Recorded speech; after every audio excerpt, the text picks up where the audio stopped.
दोस्तों, डेजर्ट रोज एजुकेशन का online platform पर आपका स्वागत है। देखिए, पिछली क्लास में अपन राजस्थान के जो प्रमुख लोक देवताओं वाला जो टॉपिक था वो कंप्लीट कर लिया है।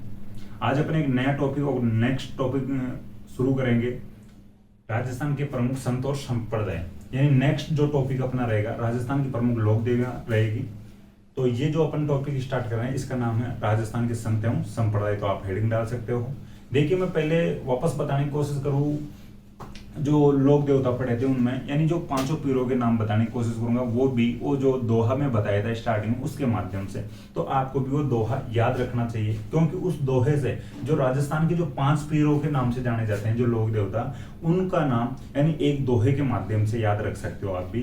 यानी पाबू हड़बू रामदेव, मांगलिया मेहा, पांचों पीर पधारजो, गोगा जी जे हाँ। तो इस जो दोहे में 5 जो पीर जाने जाते हैं, 5 जो पीर पूजे जाते हैं राजस्थान में लोक देवताओं के रूप में, तो उनके नाम इस दोहे के माध्यम से आप सही तरीके से याद रख सकते हो। वैसे और भी अपन प्रमुख लोक देवता पढ़े थे, तो उनका भी आपको किसी भी प्रकार से यानी जो उनके फैक्ट है वो याद रखने हैं एग्जाम की दृष्टि से। यानी जो लोक देवता है, संत संप्रदाय लोक देवियां हैं, जो इनके मेले वगैरह होते हैं वो इंपॉर्टेंट होते हैं। मैं एक बार वापस बताने की कोशिश करूंगा कि इनके जो मंदिर और जो मेले होते हैं वो इंपॉर्टेंट होते हैं। जो ये फैक्ट है तो आप कोशिश किया करो भाई बार बार में रिवीजन करने की। रटने से कुछ काम नहीं चलेगा। पहले तो आपको जो अपन जो महीने और जो त्योहार वगैरह जो पहले पढ़े थे, जो मेले और त्योहार जो पढ़े थे विक्रमी कैलेंडर के अनुसार जो महीने पढ़े थे, ठीक है, तो वो भी थोड़ा सा याद रखने की कोशिश करनी पड़ेगी या याद रखना पड़ेगा, ठीक है। उनके द्वारा आप सही तरीके से इनके जो मेले और जो तिथियां हैं वो सही तरीके से याद रख सकते हो। तो अपन आज बात करेंगे राजस्थान के संत एवं संप्रदाय।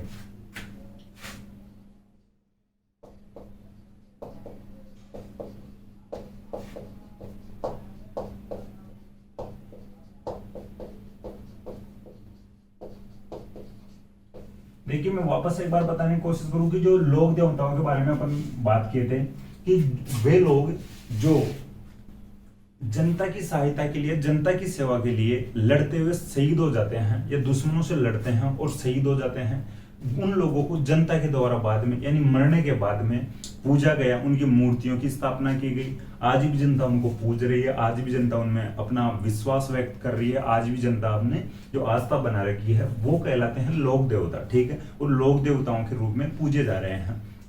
तो मैं बता दिया भाई, जो जनता की सेवा या सहायता के लिए, जैसे गायों की रक्षा के लिए लड़ते हुए मारे जाते हैं या शहीद हो जाते हैं कई लोक देवता अपन पढ़ते हैं, तो वो लोक देवताओं के रूप में पूजे गए हैं। यानी जो मरने या शहीद होने के बाद में पूजे जा रहे हैं वो लोक देवताओं के रूप में जो जाने जाते हैं, या उनको लोक देवताओं के रूप में पढ़ना अपने को पड़ता है। संत और संप्रदाय ये क्या होता है?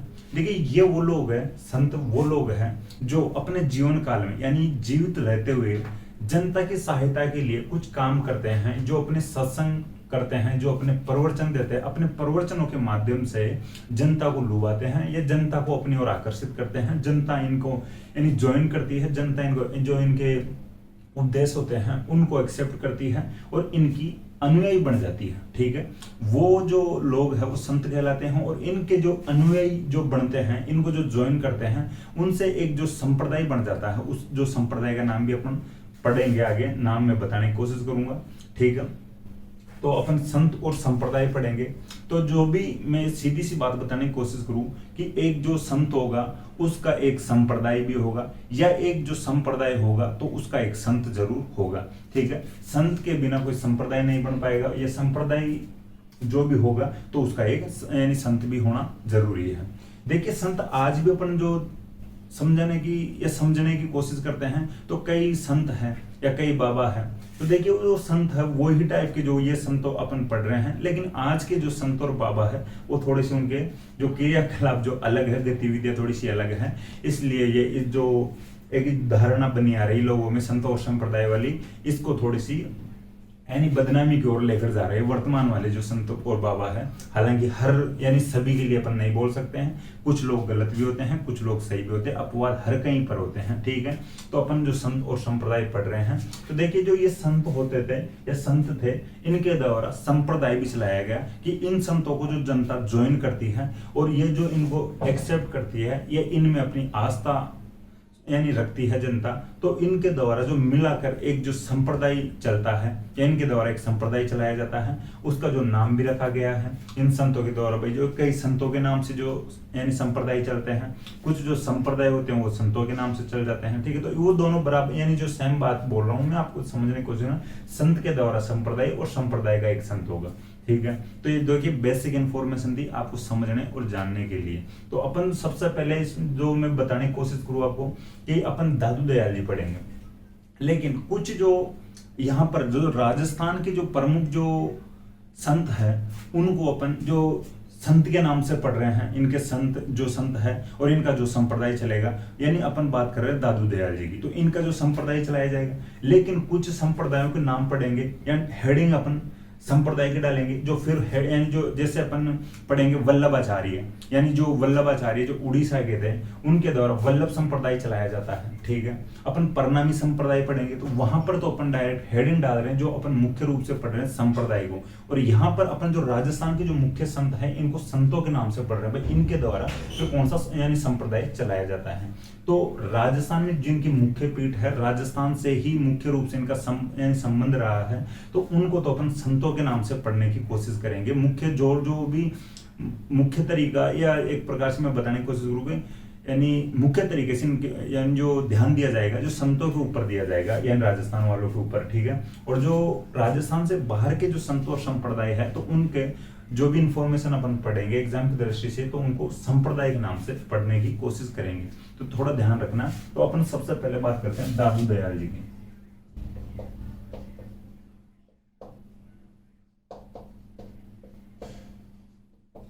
देखिए दादू दयाल जी की, अब आप कंफ्यूज मत होना कि यार ये तो बता रहा था कि भाई अपन राजस्थान वाले पढ़ रहे हैं। दादू दयाल जी का जन्म बाहर होता है, राजस्थान से बाहर होता है, अहमदाबाद गुजरात में दादू दयाल जी का जन्म होता है। लेकिन पालन पोषण इनका फिर इधर, भाई जो इनकी मुख्य पीठ वगैरह जो रहती है, जो भी इनके जो धार्मिक क्रियाक्रम, जो भी इनका कार्य जो क्रमस्थली रहती है वो राजस्थान रहती है। तो ठीक है, थोड़ा सा ध्यान रखना। इनका जन्म होता है अहमदाबाद में,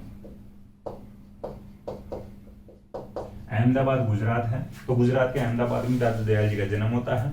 देखिए इनके माता पिता का सही तरीके से किसी को पता नहीं है। ये जो लोधीराम जी ब्राह्मण को, लोधीराम जी ये ब्राह्मण थे, इनको दादू दयाल जी यानी एक जगह पर पड़े हुए या कचरे के ढेर में पड़े हुए मिले थे, ठीक है। आपको ध्यान रखना है, एक प्रकार से लावारिस मिले थे, ठीक है। कचरा का ढेर था या और कहीं का ढेर था, इन बातों से कोई मतलब नहीं है अपने को, बस ये थोड़ा सा ध्यान रखना है। लोधीराम जी ब्राह्मण को दादू दयाल जी लावारिस रूप में मिलते हैं, तो लोधीराम जी दादू दयाल जी को उठा कर ले आते हैं और लोधीराम जी खुद के घर पर इनका पालन पोषण करते हैं। तो ये थोड़ा सा लिख लेना, दादू दयाल जी का पालन पोषण लोधीराम जी ब्राह्मण के घर पर होता है। इनके जो गुरु बने थे, फिर जो दादू दयाल जी कोई गुरु भी बनाएंगे या कोई गुरु यानी जो कोचिंग वगैरह करेंगे, यानी पढ़ने तो जाएंगे ना, नोट्स वगैरह तो बनाने पड़ेंगे, पढ़ना पड़ेगा नौकरी वोकरी लगने के लिए, तो ये ब्रह्मानंद जी को अपना गुरु बनाते हैं।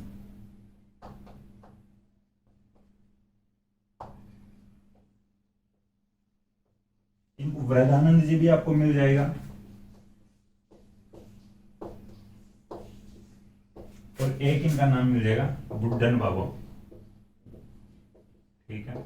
ये तीनों नाम मिल सकते हैं, लेकिन आपको तो ये ब्रह्मानंद जी तो इंपॉर्टेंट तरीके से ध्यान रखना है कि जो इनके गुरु दादू दयाल जी के गुरु ब्रह्मानंद जी या वृदानंद जी या बुड्ढन बाबा, तीनों एक ही बंदे के नाम है, एक ही गुरु के नाम है। थोड़ा सा ध्यान रखना, तीन गुरु नहीं है, एक ही गुरु के नाम तीन मिल जाएंगे आपको, ब्रह्मानंद जी, वृदानंद जी और बुड्ढन बाबा, ठीक है। तो ये इनके गुरु रहते हैं। इसके बाद में अपन बात करते हैं कि जो दादू दयाल जी का किस प्रकार से अपना जीवन चलता है, जीवन कहाँ कहाँ पर एक स्थान से दूसरे स्थान पर घूमते हुए निकालते हैं, ठीक है। सबसे पहले सांबर में आकर रहते हैं, ठीक है, जो जयपुर में पड़ता है। मुख्य सांबर है ना, ये थोड़ा समझ के यानी समझना। सांबर जो झील भी है, यानी जो खारी झील है, देखिए तो सांबर में सबसे पहले आकर ये रहते हैं 6-7 साल के आसपास, 6-7 वर्ष यानी सांबर में बिताते हैं या अपना जीवन के 6-7 साल या 6-7 वर्ष यानी सांबर में व्यतीत करते हैं, ठीक है। तो फिर सांबर से चलकर आमेर की तरफ आते हैं। आमेर में इन्होंने लगभग 14 से 15 साल या 14 से 15 वर्ष बिताए थे, अपने जीवन के 14-15 वर्ष आमेर में बिताए थे, ठीक है। आमेर भी जयपुर की तहसील पड़ती है, आमेर भी जयपुर में ही पड़ती है, ठीक है। देखिए इनका जो मुख्य जो केंद्र है, इनका जो मुख्य केंद्र है नरेना है। ये सांबर में रहते हैं शुरू में, और फिर ये आमेर आते हैं, और जो इनका मुख्य केंद्र है नरेना में है। नरेना कहां पर है? जयपुर में है। ठीक है, थोड़ा सा ध्यान रखना। तो ये जयपुर में इनका जो ज्यादातर टाइम जयपुर में बीतता है, और जो इनका मुख्य केंद्र जो नरेना जयपुर में ही है, तो नरेना में इनकी मृत्यु होती है। तो मुख्य केंद्र जहां पर है इनका, कि जहां पर इनकी मृत्यु होती है या निधन होता है। तो ये थोड़ा सा ध्यान रखना। देखिए जो ये निर्गुण भक्ति का संदेश देने वाले संत थे, ठीक है, इन्होंने निर्गुण भक्ति का संदेश दिया था। ठीक है, लेकिन निर्गुण भक्ति का मतलब थोड़ी बहुत अपन पहले भी बात कर चुके हैं शायद। तो निर्गुण भक्ति वो होती है कि भगवान को निराकार ये मान रहे हैं, कोई भगवान के गुण नहीं मान रहे, भगवान इनके अनुसार एक है, मूर्ति पूजा में विश्वास नहीं करते हैं। ठीक है, तो निर्गुण भक्ति का संदेश दे रहे थे, ये मूर्ति पूजा में कतई विश्वास नहीं करते हैं। तो देखिए उस समय यानी इनसे पहले भाई जो निर्गुण भक्ति का संदेश मुख्य रूप से अपन पढ़ते हैं तो कबीर जी दे रहे थे। ठीक है, कबीर अपन पढ़ते हैं तो कबीर निर्गुण भक्ति का संदेश दे रहे थे। तो वैसे ही राजस्थान में निर्गुण भक्ति का संदेश दे रहे थे दादू दयाल जी। तो अपन देखिए कई यानी पहले अपन जब एकीकरण पढ़ रहे थे तो यानी खूब लोगों के ऐसे नाम पड़े हैं, राजस्थान का फलाना, राजस्थान का गांधी, राजस्थान का नेहरू, वागड़ का गांधी, इस प्रकार की जो बातें यानी पढ़ते आ रहे हैं। तो वैसे ही जो कबीर जी के जो मार्गों पर चल रहे हैं, कबीर जी जो निर्गुण भक्ति के संदेश दे रहे हैं, वैसे ही दादू दयाल जी राजस्थान में निर्गुण भक्ति का संदेश दे रहे हैं। तो दादू दयाल जी को यानी राजस्थान का कबीर भी कहा गया है। ठीक है, दादू दयाल जी को राजस्थान का कबीर कहा गया है। ये थोड़ा सा फैक्ट इंपॉर्टेंट है, क्वेश्चन बनता है राजस्थान का कबीर किसे कहा गया है? तो दादू दयाल जी को कहा गया है। तो यानी दादू दयाल जी क्या दादूपंथी जो भी संप्रदाय है, इसकी जो मुख्य पीठ कहाँ पर? नरेना में। नरेना कहाँ पर है? जयपुर में है। ये भी थोड़ा ध्यान रख लेना, इंपॉर्टेंट फैक्ट जो हो जाते हैं। देखिए मैं बार बार में इंपॉर्टेंट फैक्ट बोल देता हूँ, लेकिन अपन जो बात कर रहे हैं इंपॉर्टेंट जो फैक्ट है उन्हीं की कर रहे हैं। वैसे बुक्स में ज्यादातर इनकी थ्योरी मिल जाती है, लेकिन उससे अपने को ज्यादा कोई मतलब नहीं है। मैंने कोशिश यहां तक की है कि आरएस, प्री और जो मेंस वाले जो एग्जाम होते हैं उन में भी जो ये फैक्ट सफिशिएंट है। ठीक है, थ्योरी भी अपन बना सकते हैं इन जो फैक्ट्स के आधार पर। तो आप आपके अकॉर्डिंग लिख सकते हो, जैसे आपको इच्छा हो वैसे आप लिख सकते हो। आपके जो अधिकार है, आपके जो राइट्स है, जो भी लिखना और नहीं लिखना, या सुन के ही काम चलाते हो या लिखते हो, या नहीं तो आप लिखते हो, नहीं आप सुनते हो, टाइम पास कर रहे हो, वो भी आपका अधिकार है। ठीक है, आपकी जैसी इच्छा हो वो करो। देखिए फिर भी मैं एक बात कहना चाहूंगा, जो फैक्ट है ये सफिशिएंट है हर एग्जाम के लिए। राजस्थान की जो भी प्रतियोगी जो परीक्षाएं होती हैं, ठीक है, कोई सी भी हो, कोई एग्जाम छोटी और बड़ी नहीं होती, फैक्ट क्लियर होने चाहिए आपके। कोई भी एग्जाम हो, कोई छोटी आप जिसको एग्जाम मानते हो और उसमें भी आपके फैक्ट क्लियर नहीं हो रहे, जो ऑप्शन आपके क्लियर नहीं हो रहे हैं, तो फिर कोई मतलब नहीं, वो भी आपके लिए फिर बड़ी एग्जाम है। ठीक है, तो फिर आप यानी अपन आगे बात करते हैं। देखिए राजस्थान का कबीर दादू दयाल जी को कहा जाता है। देखिए ये जयपुर वाले एरिया में, जो जयपुर वाले क्षेत्र में रहते हैं, लगभग इनका जो मुख्य जो उम्र थी जीवन की वो बीतती है जयपुर में। तो भाई जो सांबर में शुरुआत में आ जाते हैं, 6-7 वर्ष यहाँ पर बिताते हैं, 14-15 वर्ष आमेर में बिताते हैं, और फिर इनका मुख्य केंद्र यानी अंतिम जो टाइम था वो भी नरेना में बीतता है, और नरेना भी जयपुर में ही है। नरेना इनका जो मुख्य स्थल जो मुख्य केंद्र कहलाता है, यहाँ पर इनकी मृत्यु होती है। तो जयपुर वाले क्षेत्र में अगर ये रह रहे हैं तो भाषा इनकी कौन सी होगी? मुख्य रूप से ढूंढाड़ी भाषा। ठीक है, जयपुर की जो भाषा है कौन सी है? जयपुर वाले क्षेत्र की ढूंढाड़ी भाषा। देखिए आप सही तरीके से लिखना, जो नोट है कि दादू दयाल जी ने अपने उपदेश ढूंढाड़ी भाषा में दिए थे। अब आपको समझ में थोड़ा सा आना चाहिए ढूंढाड़ी भाषा। तो ढूंढ नदी इस क्षेत्र में बहती थी। ठीक है, उस समय में जो ढूंढ नदी जयपुर वाले क्षेत्र में बहती थी, तो ढूंढ नदी के आसपास वाला जो क्षेत्र है उस क्षेत्र को कहा गया ढूंढाड़, और ढूंढाड़ में ढूंढाड़ी भाषा बोली जाएगी। तो ये कोड जा रहे हो, अंडे जा रहे हो, काई कर रहे हो, काई कौन कर रहे हो, ये इस प्रकार की जो भाषा है ये ढूंढाड़ी भाषा है। ठीक है, तो जयपुर वाली जो ढूंढाड़ी वाली जो भाषा है, हालांकि ढूंढाड़ वाले क्षेत्र में जो आता है दौसा भी आता है, जयपुर भी आता है। ठीक है, तो ये मुख्य रूप से टोंक का क्षेत्र भी आता है। ठीक है, तो ढूंढाड़ का, तो लेकिन ये जो ढूंढ नदी जहां पर जिस क्षेत्र में बहती है उस क्षेत्र को ढूंढाड़ कहा गया है। उस जो ढूंढ नदी के आसपास का जो क्षेत्र उसको ढूंढाड़ कहा गया है। इस क्षेत्र में जो बोली जाने वाली जो भाषा है वो ढूंढाड़ी भाषा कहलाई है। ठीक है, तो ध्यान रखना, तो दादू दयाल जी भी अपने उपदेश ढूंढाड़ी भाषा में देते हैं। ठीक है, तो ध्यान रखना। वापस में बताने की कोशिश करूं, दादू दयाल जी ढूंढाड़ी भाषा में अपने उपदेश देते हैं। दादू दयाल जी का मुख्य जीवन जो था वो जयपुर वाले क्षेत्र में बीतता है। शुरुआत में 6-7 वर्ष सांबर के आसपास आकर रहते हैं, सांबर में आकर रहते हैं, फिर 14-15 वर्ष आमेर में आकर बिताते हैं। फिर ये जो नरेना जयपुर में अपना जो अंतिम जीवन या अंतिम जो उम्र बिताते हैं, और यहाँ पर जो नरेना में इनकी मृत्यु होती है और नरेना में इनका मुख्य स्थल है, मुख्य केंद्र है। तो ढूंढाड़ी भाषा, जो ढूंढ नदी के आसपास का जो क्षेत्र था वो ढूंढाड़ क्षेत्र कहलाता है, और इस क्षेत्र में बोले जाने वाली जो भाषा ढूंढाड़ी भाषा कहलाती है, जिसको अपन इस प्रकार से बोलते हैं, कोड़ा जारू छे, कंड जारू छे, ऊंडा सुवारू छू, कोड़ यानी कोड़ा सुवारू छे, काई कर रहे हो, काई गुण कर रहे हो, ठीक है, काई खा रहे हो, काई पी रहे हो, इस प्रकार की जो भाषा है ये ढूंढाड़ी भाषा है। ठीक है, आगे और अपन बात करते हैं। देखिए, जो दादू दयाल जी जो अपना ये आंदोलन चलाते हैं, भक्ति आंदोलन, ठीक है, दादू दयाल जी का जो भक्ति आंदोलन है ये नीपक नाम से जाना जाता है। अपन एक जो शब्द बोलते हैं निष्पक्ष, ठीक है, तो जो इनका जो भक्ति आंदोलन था, आप लिख लेना जो पूरा नोट है कि दादू दयाल जी का भक्ति आंदोलन नीपक नाम से जाना जाता है। ठीक है, तो निष्पक्ष या नीपक आंदोलन के नाम से जाना जाता है। इसके बाद में और अगर अपन आगे बात करते हैं तो एक नोट और लिख लेना। वैसे मैं शुरुआत में बता देता हूं आपको कि जो मूर्ति पूजा में विश्वास नहीं करते, लेकिन एक नोट जो डाल के लिख लेना, ये मूर्ति पूजा में विश्वास नहीं करते हैं। ठीक है, तो मैं क्योंकि अगला जो नोट लिखाऊंगा उसके लिए ये नोट लिखना जरूरी है कि मूर्ति पूजा में विश्वास नहीं करते हैं या नहीं करते थे। देखिए, इसके बाद में अपन बात करते हैं कि ये मंदिर, जो इनका मंदिर होता है, दादूपंथी जो संप्रदाय है, इनका जो मंदिर होता है, मंदिर को ये बोलते हैं गुरुद्वारा। ठीक है, गुरुद्वारा आपको कमेंट बॉक्स में ऐड करना चाहिए, और जो कौन से धर्म से या कौन से जो समुदाय से रिलेटेड है गुरुद्वारा।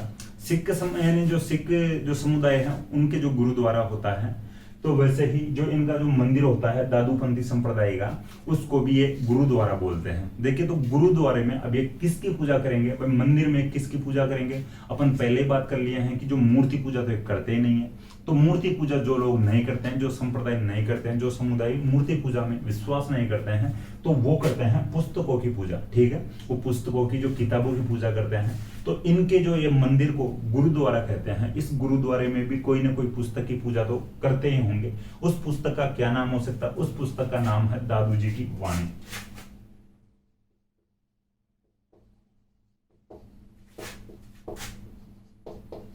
ठीक है, तो दादू में दादू जी की वाणी नामक जो पुस्तक है, इसकी पूजा की जाती है। तो ये थोड़ा सा ध्यान रखना कि जो दादू द्वारा में किसकी पूजा की जाती है, दादूपंथी संप्रदाय में किसकी पूजा की जाती है, या कौन सी पुस्तक की पूजा की जाती है, दादू जी की वाणी की पूजा की जाती है। तो इंपॉर्टेंट फैक्ट है। ठीक है, जो पुस्तक है दादू वाणी, दादू जी की वाणी। ठीक है, ये बात हो चुकी है। आगे और अपन बात करते हैं। देखिए, जो ये आमेर में रहते हैं, जो दादू दयाल जी जब आमेर में रहते हैं, तो उस समय तो आमेर के राजा कौन है? तो आमेर के राजा उस समय भगवंत दास जी।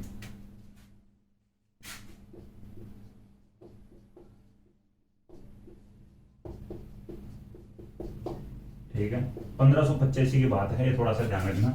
आमेर में उस समय जो राजा है भगवंत दास जी हैं। तो भगवंत दास जी के समकालीन एक प्रकार से दादू दयाल जी हैं। क्वेश्चन यही बन सकता है, ये इंपॉर्टेंट क्वेश्चन बन सकता है कि दादू दयाल जी के समकालीन आमेर में राजा कौन थे। तो देखिए, ऑप्शन ये हो सकता है, जैसे मान लो दादू दयाल जी से जस्ट पहले, सॉरी, जो भगवंत दास जी जस्ट पहले कोई राजा हो, भगवंत दास के बाद में कोई राजा हो, वो सकता है। लेकिन फिर ऑप्शन देख के आपको क्लियर करना पड़ेगा कि भगवंत दास ऑप्शन में है, तो फिर भगवंत दास आपको करना पड़ेगा। क्योंकि भगवंत दास की मैं और बात बताऊंगा जो इंपॉर्टेंट हो जाती है दादू दयाल जी से संबंध, दादू दयाल जी के संबंध में। तो 1585 की बात है। उस समय मुगल बादशाह अकबर, ठीक है, मुगल बादशाह उस समय अकबर है।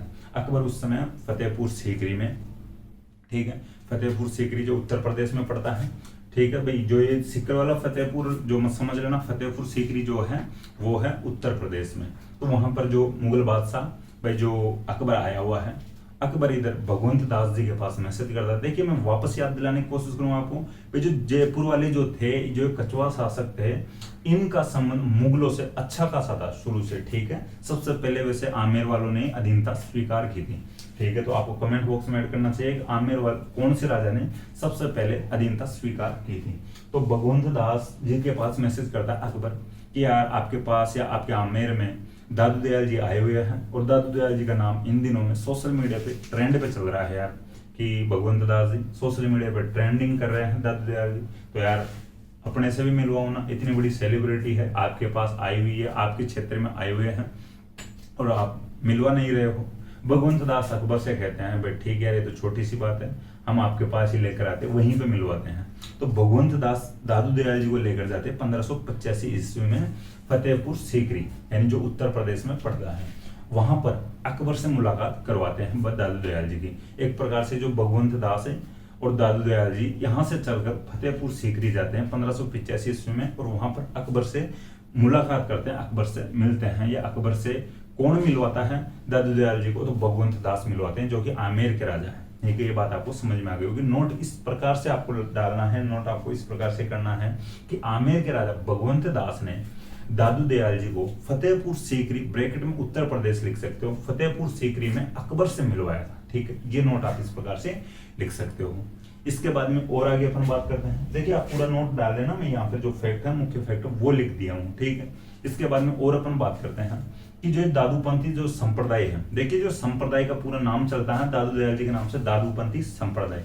तो अपन दादूपंथी संप्रदाय पढ़ रहे हैं या दादू दयाल जी को पढ़ रहे हैं। तो संप्रदाय की अपन बात करते हैं तो वो इनके और भी कुछ जो शिष्यों के नाम पढ़ेंगे तो फिर और संप्रदाय की बात आ जाती है। ठीक है, तो इस संप्रदाय में आप फिर नेक्स्ट नोट लिखना कि इस संप्रदाय में मृत व्यक्ति जो लाश होती है, जो डेड बॉडी होती है, उसको ना ही तो दफनाया जाता है ना ही जलाया जाता है। यानी कि इस संप्रदाय में मृत व्यक्ति को दफनाया या जलाया नहीं जाता है। वैसा क्या किया जाता है उसका? तो दादू दयाल जी थोड़े से उच्च विचार वाले थे। ठीक है भाई, जो संप्रदाय चला रहे हैं, जनता में जो प्रवचन दे रहे हैं, भाषण दे रहे हैं, उपदेश दे रहे हैं, उनका जो माइंड कुछ न कुछ तो विकसित होता है, मैच्योर होता है, वरना ऐसे कोई उपदेश नहीं देते हैं। और उपदेश देते हैं उन लोगों को कोई सुनता भी नहीं है, कोई ज्वाइन भी नहीं करता, बिना फालतू के जो उपदेश देते हैं उनको, या उनका जिनका दिमाग सही तरीके से सही हालात में नहीं हो तो उनके उपदेशों को कोई सुनता नहीं है। ठीक है, तो देखिए जो इनके विचार उच्च थे, ये सोचते हैं या ये मानते हैं कि यार व्यक्ति मर जाता है, मरने के बाद में उसको जला दिया जाता है या दफना दिया जाता है। लोग कहते हैं इनको हाँ ठीक है यार भाई दादू जी, कि दफनाया जाता है या जलाया जाता है। दफनाया जाता है तो मिट्टी हो जाती है, और जो जलाया जाता है तो यानी राख हो जाती है। तो दादू दयाल जी कहते हैं यार मिट्टी होनी है, राख होनी है, राख होगी तो मिट्टी में मिलेगी। ठीक है, तो कुछ ऐसा किया जाए कि मरने के बाद भी जो शव है, जो लाश है, जो डेड बॉडी है, वो किसी के काम आए। अब जो इनको लोग कहते हैं यार काम तो क्या आ सकती है, मरने के बाद तो कोई व्यक्ति क्या ही काम आ सकता है, उसको तो जलाया जाना है, दफनाया जाना जरूरी होता है, कोई काम का नहीं है। लेकिन दादू दयाल जी कहते हैं भाई यार कुछ तो काम आ सकती है, और वो काम आ सकती है कि जो मरने के बाद में कोई व्यक्ति दूसरों का उपकार करे, दूसरों का जिससे भला हो जाए। वो क्या काम हो सकता है कि जंगल में छोड़ दो डेड बॉडी को या लाश को या शव को, और जंगल में कोई जानवर खाएगा या कोई पशु पक्षी जो भी खाएगा तो उसका पेट भरेगा, 2 दिन उसको खाना मिलेगा, एक प्रकार से 1 दिन खाना मिलेगा, जो भी हो जितने भी दिन मिले, लेकिन कुछ तो भला होगा, किसी का तो भला होगा। तो ये काम से दादू दयाल जी फिर कहते हैं कि आज से अपने जो भी किसी व्यक्ति की जो मृत्यु होगी या किसी का निधन होगा तो उसके शव को जलाया नहीं जाएगा, ना ही तो दफनाया जाएगा, क्योंकि उसके जो शव को जंगल में छोड़ दिया जाना चाहिए। और जो भी पशु पक्षी उसके जो शव को खा लेंगे, उसकी जो लाश को उस लाश को खा लेंगे, उस डेड बॉडी को खा लेंगे और अपना पेट भर लेंगे। ठीक है, तो खुले में छोड़ दिया जाता है जो इस संप्रदाय में जो शव है। ठीक है, तो आपको नोट डाल के लिखना है, इस संप्रदाय में मृत व्यक्ति को जलाया या दफनाया नहीं जाता है, बल्कि पशु पक्षियों को खाने के लिए जंगल में खुला छोड़ दिया जाता है, खुले जंगल में छोड़ दिया जाता है। ठीक, तो ये जो बात हो चुकी है। अब बात आती है दादू दयाल जी खुद के शव की। भाई दादू दयाल जी खुद का निधन होता है, खुद की मृत्यु होती है, तो फिर क्या किया जाता है? दादू दयाल जी का जो सऊ है बैराना पहाड़ी पड़ती है जयपुर में, उस बैराना पहाड़ी में छोड़ दिया जाता है।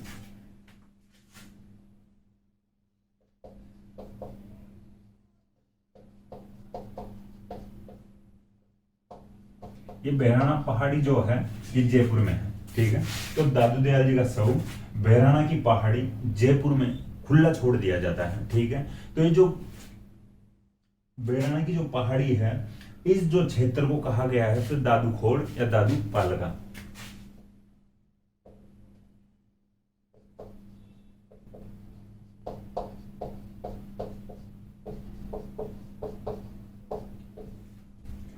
जिस स्थान पर, जिस क्षेत्र में दादू जी का शव रखा गया था पशु पक्षियों को खाने के लिए, वो जो क्षेत्र था उस पहाड़ी का नाम है बैराना की पहाड़ी, जो है जयपुर में।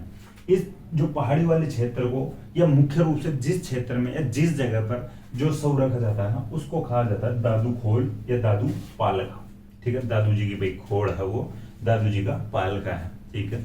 तो दादू जी का जहां पर शव रखा जाता है या शव छोड़ा गया था जंगल में, उस क्षेत्र को क्या कहा जाता है, दादू खोल या दादू पालका, ठीक है। ये ध्यान रखना। इसके बाद में आगे और बात करते हैं कि जो इनका मुख्य केंद्र की मैं बात बता दिया कि जो नरेना में है, और नरेना कहां पर है, जयपुर में है। तो देखिए जो नरेना है यहाँ पर इनका मेला लगता है, ठीक है। दादू दयाल जी का जो मेला लगता है फाल्गुन शुक्ल पंचमी को स्टार्ट होता है और एकादशी तक मेला चलता है।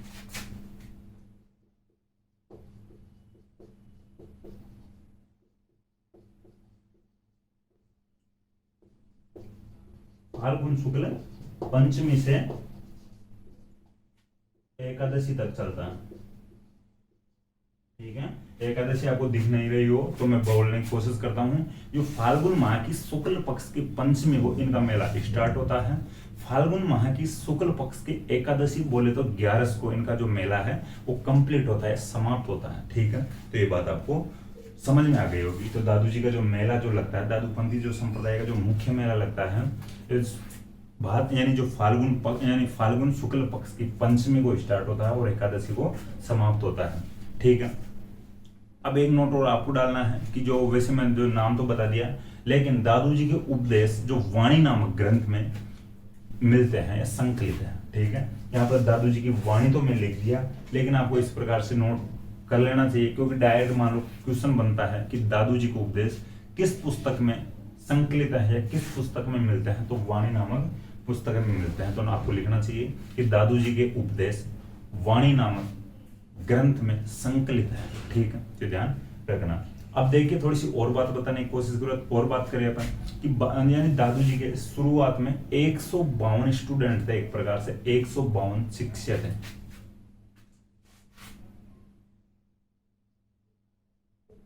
ठीक है। शुरुआत में दादू जी के 152 जो स्टूडेंट थे, लेकिन ये बाद में 52 रह जाते हैं, ठीक है। यानी कुछ जो लोग थे, जो यानी 100 लोग थे, फिर यानी या तो बीच में ही छोड़ देते कोचिंग को, या पार नहीं पड़ती हैं, ज्ञान प्राप्ति हो जाती है ढंग से, भाई अपने पार नहीं पड़ेगी तो वो छोड़ देते होंगे। लेकिन ये 52 जो शिष्य जो बचते हैं ये इनके मुख्य शिष्य कहलाते हैं, ठीक है।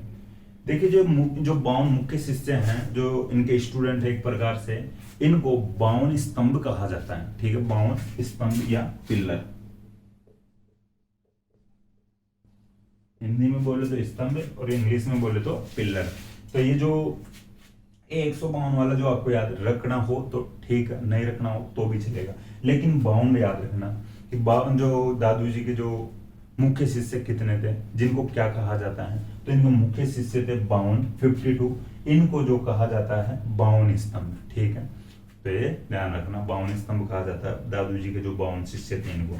देखिए इसके बाद में बात करते हैं दादू जी की मृत्यु हुई, तो दादू जी की जो मृत्यु होती है इसके बाद में अब क्या होता है, तो दादू संप्रदाय की शाखाएं बनती है अलग अलग।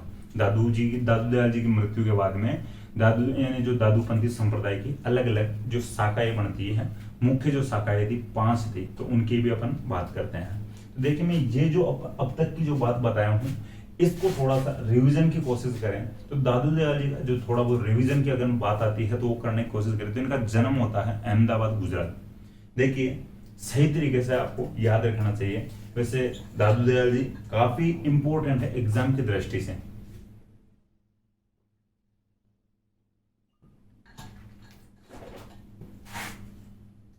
ठीक है, एक फैक्ट और लिख लो पहले, फिर अपन थोड़ा सा रिवीजन करते हैं। हम जो इनका सत्संग स्थल होता है, ठीक है, जहां पर ये सत्संग करते हैं, अपन को पहले बात करनी चाहिए थी लेकिन थोड़ा सा अपन छोड़ देते हैं।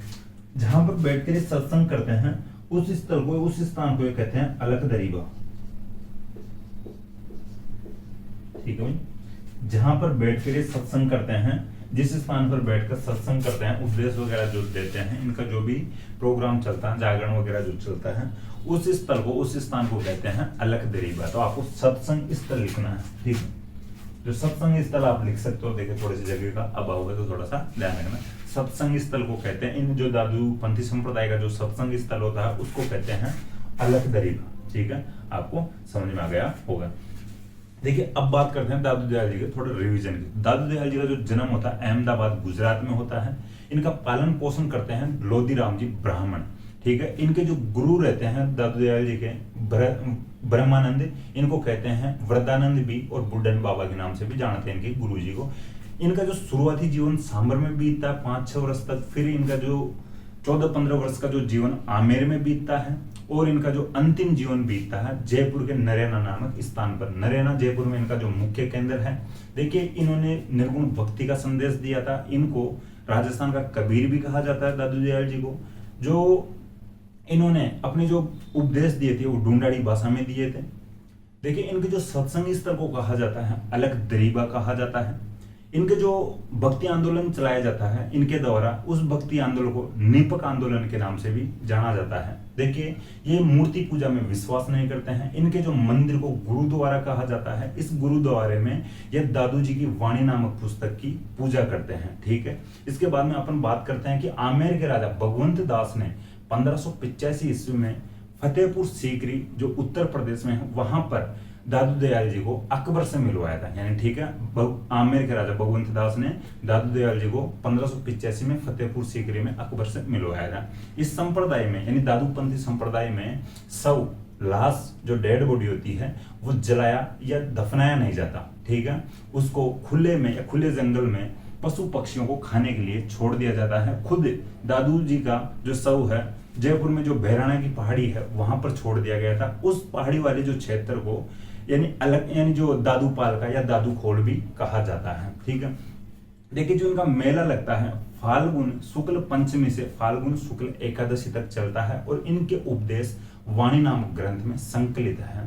ठीक है, इनके जो 52 जो शिष्य थे वो 52 स्तंभ के नाम से भी जाने जाते हैं।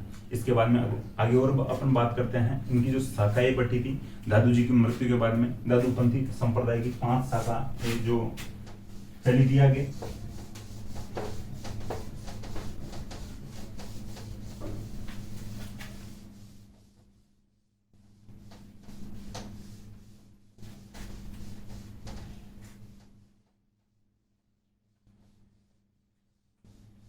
देखिए जो इनकी एक शाखा का नाम है खालसा है। ठीक है, अपन नाम ध्यान रखना, यानी नामों की बात करते हैं। जो भी इनकी शाखाओं के नाम है मैं लिख भी देता हूं। देखिए इनकी जो एक शाखा का नाम है खालसा, एक शाखा का नाम है विरक्त, एक शाखा का नाम है उत्तरादे, एक शाखा का नाम है खाकी और एक शाखा का नाम है नागा। यानी 5 शाखाएं चलती हैं दादूपंथी संप्रदाय की।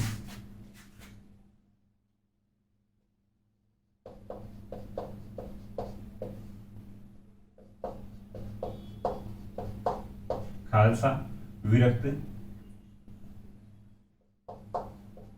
उत्तरादे, खाकी और एक शाखा है नागा। अभी देखिए आप डाल सकते हो, नाम तो लिख लो आप और मैं इनकी बात बताता हूं। ठीक है, खालसा, विरक्त, उत्तरादे, खाकी और नागा। अब देखिए अपन थोड़ी बहुत पहले बात कर चुके हैं कि जो भूमि सामंतों को दी जाती थी उसको कहते थे जागीर। ठीक है, मैं समझाने की बात कर रहा हूं या समझाने के लिए जो एग्जांपल देने की बात कर रहा हूं। यहाँ पे थोड़ा सा सामंत वामंत में चल मत जाना, सामंत की व्यवस्था में। ठीक है, अपन पहले बात करते हैं कि जो भूमि सामंतों को दी जाती है उसको जागीर या ठिकाने बोले जाते थे, और जो भूमि सीधे केंद्र या राजाओं के अधीन हुआ करती थी उसको बोला जाता था खालसा। अपन जो यानी मारवाड़ का जो इतिहास राजवंश पढ़ रहे थे उस समय में भी अपने खालसा और जो जागीर की बात सही तरीके से कर चुके, आपको याद अगर हो तो।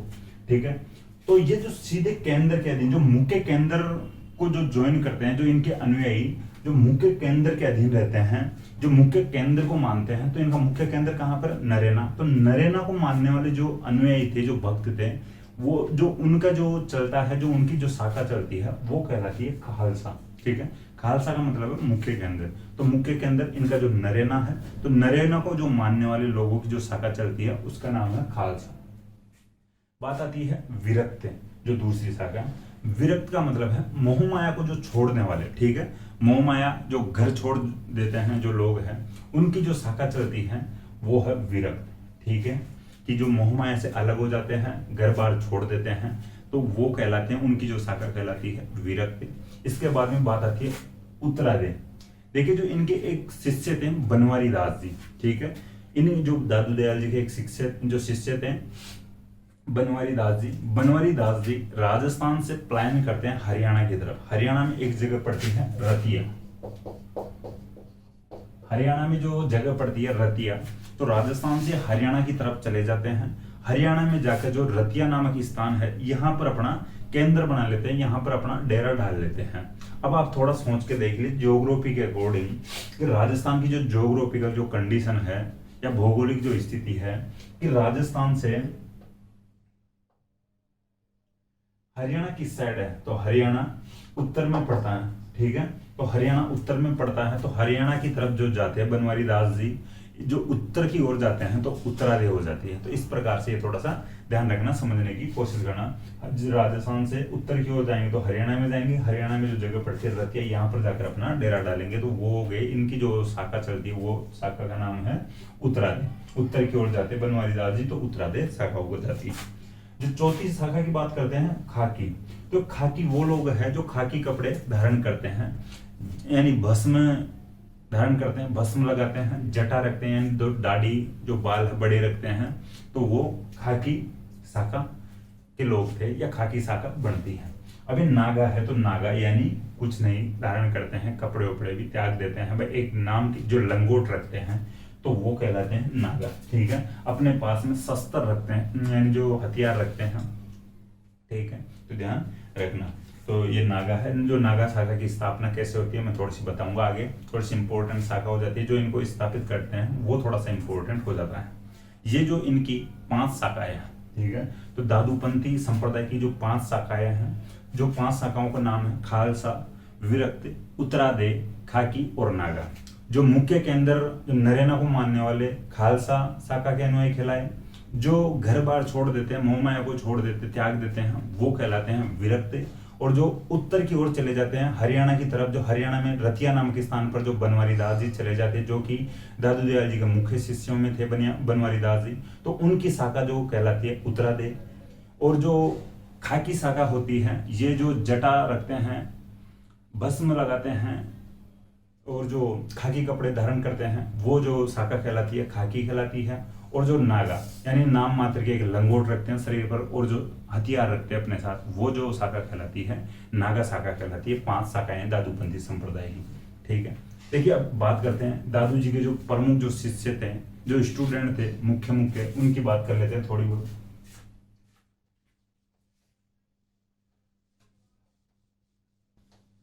सबसे पहले बात करेंगे इनके शिष्यों में से सुंदरदास जी की। ठीक है, दादू जी के जो शिष्यों में से बात करेंगे सबसे पहले सुंदरदास जी की।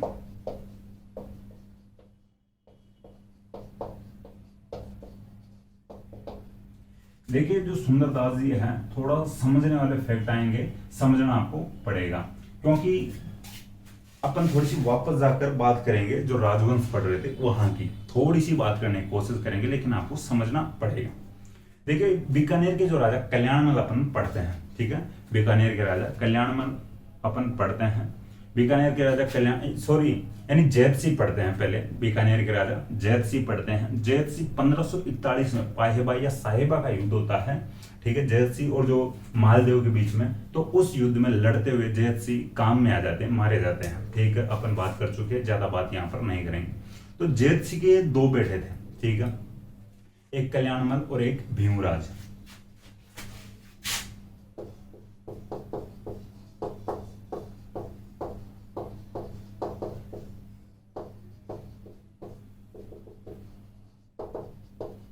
ठीक है, कल्याणमल और भीमराज।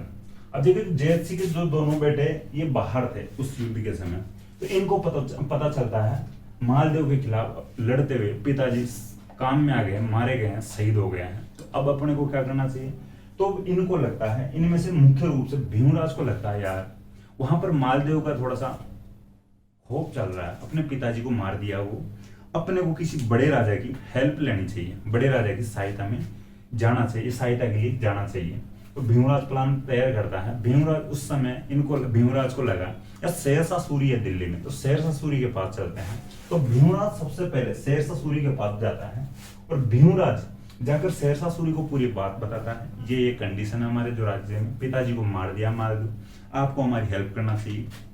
भीमराज जाता है, मेड़ता का अपने वीरमदेव भी पढ़ते हैं, मेड़ता का वीरमदेव भी चले जाता है शेरशाह सूरी के पास में। अब देखिए भीमराज के कहने पर शेरशाह सूरी तैयार होता है इधर राजस्थान में मारवाड़ में आने के लिए मालदेव के खिलाफ, ठीक है। अब देखिए कल्याणमल की तो अपन पढ़ते हैं क्योंकि ये बड़ा था, बड़ा जो बेटा होगा जो राजा बनेगा, लेकिन ये मुख्य जो पूरे प्लान थे ये भीमराज के थे, शेरशाह सूरी को ज्वाइन करना वगैरह जो भी बात है। शेरशाह सूरी भीमराज के कहने से मारवाड़ की तरफ आने की कोशिश करता है, रास्ते में कल्याणमल उनको एक्सेप्ट करता है, ज्वाइन करता है शेरशाह सूरी, ठीक है, जो रास्ते में उनसे मिलता है। तो फिर भाई जो भीमराज और जो कल्याणमल शेरशाह सूरी को लेकर मारवाड़ में आते हैं। 1544 में गिरिसुमेल का युद्ध होता है, ठीक है, ये थोड़ा ध्यान रखना। 1547 में पाएबा साहिबा का होता है, 1544 में गिरिसुमेल का युद्ध होता है। फिर जो आपको ध्यान रखना चाहिए वो क्या स्टेटमेंट था शेरशाह सूरी का, मुट्ठी भर बाजरे के लिए हिंदुस्तान की बादशाह खो देता, ये जो स्टेटमेंट था याद आ जाना चाहिए अब आपको। तो देखिए ये जो जीत जाते हैं गिरिसुमेल के युद्ध को शेरशाह सूरी की सहायता से, कोई भी क्षण जो भी उनके साथ गलत किया गया हो, षड्यंत्र हो चाहे मालदेव के खिलाफ, लेकिन ये जीत जाता है शेरशाह सूरी। अब देखिए कल्याणमल को राज्य मिल जाता है, बीकानेर वापस मिल जाता है, कल्याणमल राजा बन जाता है क्योंकि बड़ा बेटा है जो जयत सिंह का। भीमराज बड़े भाई की सहायता में है, बड़े भाई की सेवा में है, कोई छोटी मोटी जागीर दे दी जाती है भीमराज को। अब भीमराज को लगा यार बड़े भाई के नीचे नौकरी करते हैं, क्यों ना अपन कोई दूसरे शासक के पास चल लेते हैं, पड़ोसी राज्यों में, पड़ोसी जो भी स्टेट है उनमें, और दूसरे की नौकरी कर लेंगे, बड़े भाई के अंडर में क्यों रहे। तो भीमराज यहाँ से चले जाता है, ठीक है, भीमराज चले जाता है उस समय अकबर के पास में। देखिए जो भीमराज जब चले जाता है, भीमराज को लगता है कि यार अकबर के जो अंडर में रहता है, कालांतर में अकबर के एक भाई था काबुल में, सौतेला भाई था मिर्जा हकीम, वो विद्रोह कर रहा था अकबर के खिलाफ। मिर्जा हकीम का जो विद्रोह चल रहा था, काबुल में विद्रोह करता है और वो कहता है काबुल में कि भाई मैं इधर आगरा में भी आऊंगा, काबुल में जीत के, और अकबर को उठा के मैं वहां पर बादशाह बनूंगा। अकबर को लगा यार ये थोड़ी ना हो सकता है, काबुल में तू विद्रोह कर रहा, मैं तो कोशिश कर रहा हूं तुझे काबुल में ही दबा दूं, और तू कोशिश कर रहा है कि आगरा में आके मुझे उठाएगा। अकबर छोटा मोटा आदमी थोड़ी ना था। अकबर भीमराज को कहता है यार भीमराज तू अच्छा खासा बंदा है, बॉडी भी तेरी सॉलिड है, और तू कोशिश कर या एक काम कर यार, तू मिर्जा हकीम के विद्रोह को दबा करा। भीमराज अकबर की अधीनता में जाता है मिर्जा हकीम के विद्रोह को दबाने के लिए। भीमराज के साथ भीमराज की टुकड़ी भी थी, जो सेना थी बीकानेर की थोड़ी बहुत इनके साथ थी, जो हो जाती है। उत्तर प्रदेश में एक जगह पड़ती है चिंडानी। चिंडानी का जो शासक है उसका नाम है चंद्रसेन, ठीक है, उत्तर प्रदेश के चिंडानी का चंद्रसेन है, राजस्थान का कोई चंद्रसेन नहीं है यहाँ पे, ठीक है, ध्यान रखना। भीमराज के साथ चिंडानी के चंद्रसेन की सेना भी जाती है मिर्जा हकीम के विद्रोह को दबाने के लिए। ये लोग जाते हैं, ये लोग मिर्जा हकीम के विद्रोह को दबा देते हैं, ठीक है, मिर्जा हकीम को भगा देते हैं, जो भी पीट पाट के भगा देते हैं सेना को, हरा हरू के। अब ये जीत जाते हैं, जो लोग थे ये वापस आ जाते हैं। बीकानेर की जो टुकड़ी थी वो वापस बीकानेर की तरफ आ जाती है, भाई लड़ लड़ा के आई है तो अपन थोड़े दिन अब अपने घर पे चल के आते हैं। बीकानेर की जो टुकड़ी को लगा यार भीमराज अपना जो एक प्रकार से हीरो था, एक प्रकार से अपना जो लीडरशिप कर रहा था, अपन उसकी लीडरशिप में थे, उसके अंडर में थे। अब यार वो दिख नहीं रहा है पूरी भीड़ में, कहीं पर शायद मर गया हो लड़ता हुआ, और दुश्मन की सेना के हाथ लग गया और उसकी बॉडी को वो ले गए हो। तो बीकानेर वाली जो टुकड़ी थी इसको मिलता है नहीं भीमराज, और ये घर आकर इस प्रकार की इंफॉर्मेशन दे देते हैं बीकानेर में कि जो भीमराज तो लड़ता हुआ मारा गया है अकबर की तरफ से उसके सौतेले भाई मिर्जा हकीम के खिलाफ, और वो बॉडी को भी मिर्जा हकीम की सेना ही ले गई, वो मिला भी नहीं। अब इधर तो भाई देखिए बीकानेर में तो मातम छा जाता है, शोक छा जाता है, और ये अब भाई करे भी क्या। तो बीकानेर में जो भीमराज जो था, इसके जो घर वाले थे ये इनके क्रियाक्रम कर देते हैं, 12 दिन कर देते हैं, एक प्रकार से नुक्ता कर देते हैं। और इनकी जो पत्नी थी भीमराज की, ये इनके नाम से चीता पर बैठकर सती हो जाती है। ठीक है, चीता पर बैठकर सती हो जाती है। अब देखिए जो क्रियाक्रम करने के लिए जो भी अपने जो जाते हैं, आज गंगा जी में जाते हैं, हरिद्वार जाते हैं, उसी प्रकार से इनके भी जो क्रियाक्रम वैसे ही होंगे। ठीक है, आदमी तो वही है आज अपन वैसे। तो इनके एक ब्राह्मण हुआ करते थे बीकानेर वालों के, या भीमराज के जो घर पर जो बीकानेर के जो ब्राह्मण थे, जो पुरोहित कह सकते हैं, पुरोहित जी थे, प्रहलाद दास जी थे। प्रहलाद दास जी इनके क्रियाक्रम करने के लिए मथुरा की तरफ जाते हैं। ठीक है, अपन भी आजकल जो उत्तर प्रदेश में जाते हैं, यूपी में जाते हैं, गंगा जी के जो किनारे पर जो भी कुछ क्रियाक्रम करते हैं, अस्थि विसर्जन करते हैं। ठीक है, तो प्रहलाद दास जी इनके पुरोहित थे। प्रहलाद दास जी इनके क्रियाक्रम करने के लिए चले जाते हैं। अब देखिए भीमराज मरा नहीं था हकीकत में, भीमराज घायल हो गया था, और घायल अवस्था में चिंडानी का जो चंद्रसेन की जो सेना की टुकड़ी थी उसको मिल जाता है। उस चिंडानी का जो चंद्रसेन था वो भीमराज को उठाकर ले आता है अपने कैंप में, अपने जो भी घर पर, और जो इनके छींटे मीटे देता है पानी के, और हाल चाल पूछता है, यानी ये होश में आ जाते हैं। और इनके जो पट्टी वट्टी जो भी करता है, मरहम पट्टी दवाई वगैरह जो दे देता है, एक आध इंजेक्शन लगवा देता है, और ये ठीक हो जाता है, उसमें आ जाता है। देखिए इसके बाद में अब ये कहते हैं अकबर के पास आते हैं सब लोग, जो चिंडानी वाले चंद्रसेन की जो सेना, और चिंडानी वाला जो चंद्रसेन आता है, और भीमराज आता है, और ये आकर कहते हैं कि हम जीत कर आ गए हैं, मिर्जा हकीम को भगा दिए हरा के, अब लेकिन हम अपने अपने घर जाकर आना चाहते हैं। अकबर कहते हैं शाबाश, तुम अच्छा काम किए हो, मिर्जा हकीम को के विद्रोह को दबा कर आए हो, और आप जब तक इच्छा हो जब तक आपके घर पर रह के आओ, 5 दिन 20 दिन। ठीक है, तो ये भीमराज घर पर आ रहा था बीकानेर। देखिए इसके बारे में बताने की कोशिश करूँ, ये मथुरा की तरफ से आ रहा था, मथुरा तक पहुंच गया था घर जाने के लिए, बीकानेर आने के लिए। ठीक है, मथुरा में एक आदमी को देखता है भीमराज, किसको, इनके जो पुरोहित जी थे, इनके जो ब्राह्मण थे, प्रहलाद दास जी। ठीक है, भीमराज कहते हैं प्रहलाद जी को, प्रहलाद जी आप क्या कर रहे हो, पुरोहित जी आप क्या कर रहे हो, पंडित जी आप क्या कर रहे हो, ब्राह्मण जी आप क्या कर रहे हो। प्रहलाद दास जी को लगा यार अपन तो इसके क्रियाक्रम करने आए यहाँ पर। प्रहलाद दास जी कहते हैं यार मैं तो जो कर रहा हूँ वो मैं बता दूंगा, लेकिन ये बता यहाँ पे तू कैसे आया, तू तो मर गया था ना वहां पे लड़ता हुआ, जो भी तेरे साथ की जो सेना की टुकड़ी थी वो आकर बीकानेर में कह देती है कि वो मर गया है, और वहां पर तो तेरे क्रियाक्रम भी चल रहे हैं, जो भी बारवा चल रहा है तेरा, तो सब लाडू पानी सब हो गए हैं, और जो आपकी जो रानी है वो भी सती हो गई है। भीमराज को लगा यार ये किस प्रकार की घटना है, मैं मरा नहीं, मैं जीवित हूँ, लोगों को कहने से ये क्रियाक्रम कर दिए, ये यहाँ तक कि यहाँ पर मथुरा में क्रियाक्रम करने भी आ गए पंडित जी। और भीमराज को वैराग्य उत्पन्न हो जाता है, एक प्रकार से ज्ञान प्राप्त हो जाता है, और भीमराज कहते हैं भाई ये दुनिया कोई काम की नहीं, ये संसार कोई काम का नहीं है, मोह माया से अब तो उठना पड़ेगा, मोह माया को त्यागना पड़ेगा। और प्रहलाद जी अब एक काम करो कि आप घर पे जाओ, मैं जीवित हूं लेकिन मैं घर पे नहीं चलूंगा, और मुझे तो वैराग्य उत्पन्न हो गया है, और मैं संन्यास लेता हूं, एक प्रकार से मोह माया को त्यागता हूं। प्रहलाद जी कहते हैं जो पुरोहित जी थे, भाई मैं भी आपके साथ चलूंगा, मुझे भी आपके साथ संन्यास लेना है। जब जीवित रहते हुए लोगों का नुक्ता वगैरह जो बारवा किया जा रहा है, क्रियाक्रम किए जा रहे हैं, तो फिर कोई मतलब नहीं संसार में रहने का। भाई संसार झूठा है, झूठ का एक पर्याय है, झूठ के दम पर जो काम किए जा रहे हैं हकीकत पे जाया ही नहीं जा रहा है लोगों के द्वारा, तो मैं भी आपके साथ चलूंगा। लेकिन फिर पहला यानी जो भीमराज कहते हैं कि यार नहीं, प्रहलाद जी आपको एक बार घर तो जाना चाहिए। प्रहलाद जी वापस घर आते हैं, प्रहलाद जी कहते हैं भाई वो जीवित है, और अब लेकिन वो घर नहीं आएगा, उसको वैराग्य उत्पन्न हो चुका है, आंखों में साफ साफ दिखाई दे रहा है उसके में, मैं देखा था कि ज्ञान प्राप्त हो गया है, वो नहीं आएगा, यानी समझाने पे भी नहीं आएगा। और प्रहलाद जी अपने घर पे जाते हैं, अपने घर वालों को कहते हैं मैं भी अब घर पर नहीं रुकना चाहता हूँ, और मैं भीमराज के पास जाना चाहता हूँ, संन्यास लेना चाहता हूँ। प्रहलाद जी जाकर भीमराज को ज्वाइन कर लेते हैं। अब ये दोनों भटकते भटकते दूसरी जगह पर चले जाते हैं। देखिए दूसरी जगह पर कहां पर जाते हैं, फतेहपुर में उस समय जो छत्रदास जी महाराज के पास चले जाते हैं। प्रहलाद जी फतेहपुर सीकरी में प्रहलाद जी और भीमराज जी दोनों यानी छत्र महाराज के पास चले जाते हैं, छतर सिंह के पास चले जाते हैं।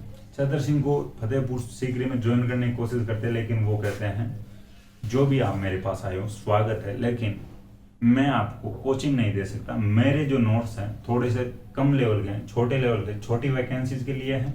आप थोड़े से हाई लेवल के लग रहे हो और आपको यूपीएससी की कोचिंग ज्वाइन करनी चाहिए। आपको जाना चाहिए राजस्थान, ठीक है, दिल्ली के बजाय आपको राजस्थान में जाना चाहिए और वहां पर हाई लेवल कम से कम आरएस तो लगी जाओगी और वहां पर जाके आपको एक बड़े संत को ज्वाइन करना चाहिए, एक बड़े संप्रदाय को ज्वाइन करना चाहिए। और ये जो छतर सिंह महाराज के कहने पर फिर आते हैं दादू दयाल जी की शरण में।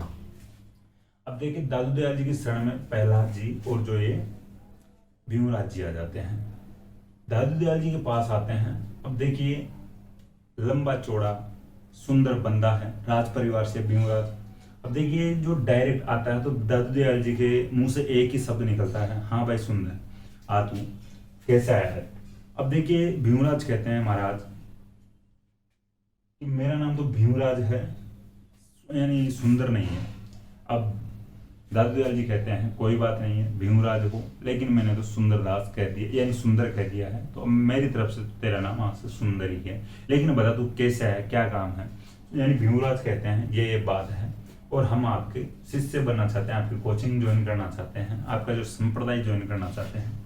दादू दयाल जी कहते हैं आप हो कौन, कहाँ से आए हो। तो ये कहते हैं हम उस राज परिवार से हैं और यानी आपके पास अब आए हैं, वैराग्य उत्पन्न हो गया है। दादू दयाल जी कहते हैं यार राज परिवार से हो, राज परिवार के राजकुमार को कब से वैराग्य उत्पन्न होने लग गया है। विलासिता का जीवन जीते हो, लग्जरियस जीवन जो लाइफ होती है वो जीते हो आप तो, और आपको नहीं करना चाहिए। थोड़े ही दिन टिक पाओगे, नहीं कर पाओगे कोचिंग पूरी, नोट्स भी तैयार नहीं हो पाएंगे ढंग से, रिविजन तो बात की बात है। लेकिन भीमराज कहते हैं नहीं नहीं हम कर लेंगे, और जो भी बात होती है दादू दयाल जी इनको ज्वाइन करवा देते हैं। जो भी संप्रदाय, जो भी इनके एग्जाम वगैरह जो प्री एग्जाम लिया जाता है और ज्वाइन ये कर लेते हैं। भीमराज को कहते हैं लेकिन आज से तुम्हारा नाम सुंदरदास है, मेरी तरफ से जो नाम रखा गया भाई, तू अब राजाओं वाली लाइफ को छोड़, राजाओं वाला जो तेरा नाम था भीमराज, इसको भी तू छोड़ और अब आज से तेरा नाम है सुंदरदास। भीमराज कहते हैं चलो ठीक है जो आपकी इच्छा। प्रहलाद जी से दादू दयाल जी बात करते हुए बता प्रहलाद तू बता, तू कैसे, तुझे कैसे वैराग्य उत्पन्न हुआ। प्रहलाद जी कहते हैं मुझे भीमराज को देखकर वैराग्य उत्पन्न हुआ है, तो मैं भी आपकी कोचिंग ज्वाइन करना चाहता हूँ। फिर दोनों कोचिंग ज्वाइन कर लेते हैं। थोड़े दिनों तक वहां पर बैठकर तपस्या करते, जो भी इनका मुख्य केंद्र वहां पर। और थोड़े दिनों बाद ये कहते भाई साहब हम तो अब दूसरी जगह पर जाना चाहते हैं, यहाँ इस स्थान को छोड़ना चाहते हैं और दूसरी जगह पर जाना चाहते हैं। अभी दूसरी दादू दयाल जी कहते जाओ जहाँ तुम्हारी इच्छा हो वहां पर जाके, कोई दिक्कत नहीं, कोई प्रॉब्लम नहीं है। ये जाते हैं दौसा में एक जगह पड़ती है घाटड़ा।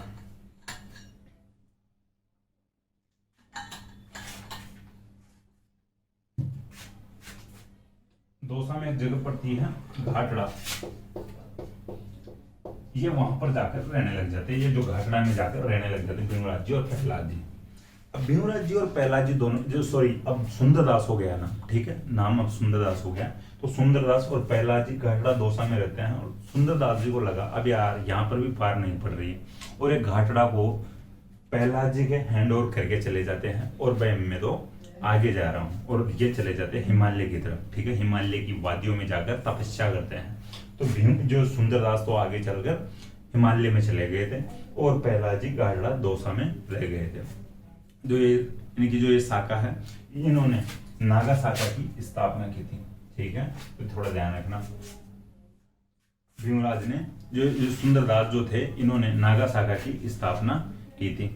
देखिए जो अपन और बात करने की कोशिश करें तो आज भी इनके जो अनुयायी है तो वो मानते हैं, दादूपंथी की जो लोग हैं, कि सुंदरदास जी आज भी हिमालय की वादियों में जीवित हैं, उनकी आत्मा घूमती रहती है, भटकती रहती है, ठीक है, ये जीवित मानते हैं उनको, ठीक है।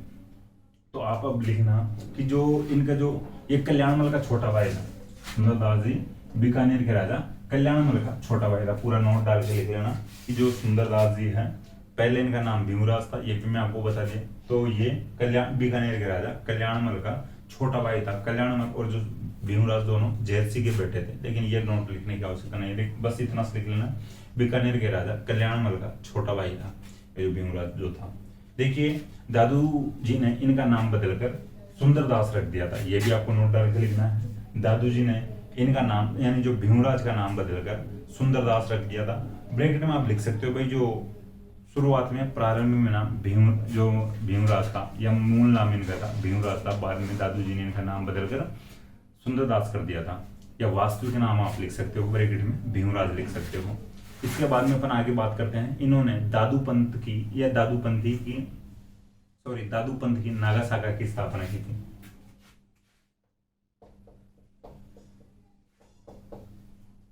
ठीक है, जब ये ज्वाइन करते हैं तो ये कहते हैं कि हम तो बस कुछ नहीं रखेंगे, साथ में शस्त्र रखेंगे क्योंकि राज परिवार से हैं, और एक लंगोट रखेंगे, मात्र लंगोट रखेंगे शरीर पर, ठीक है, और इसके अलावा कुछ नहीं रखेंगे।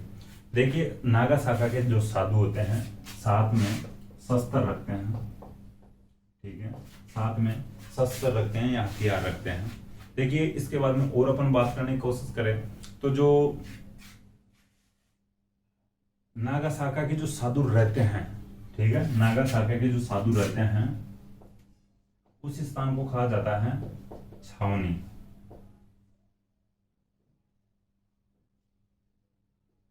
ठीक है, नागासाका के जो साधु रहते हैं, जो संत रहते हैं, उस स्थान को कहा जाता है छावनी, कैंटोनमेंट। ठीक है, यहाँ पर जो सैनिक लोग रहते हैं उस जो जगह को छावनी या कैंटोनमेंट कहा जाता है। तो जो साका के जो साधु रहेंगे उस समय के, तो ये जो सैनिक ही थे एक प्रकार से, तो ये जो सैनिक जो रहेंगे, जो साधु रहेंगे, छावनी कहलाता है वो स्थान। देखिए जो नागासाका ने अब क्या किया था, काफी योगदान था नागासाका का राजस्थान में।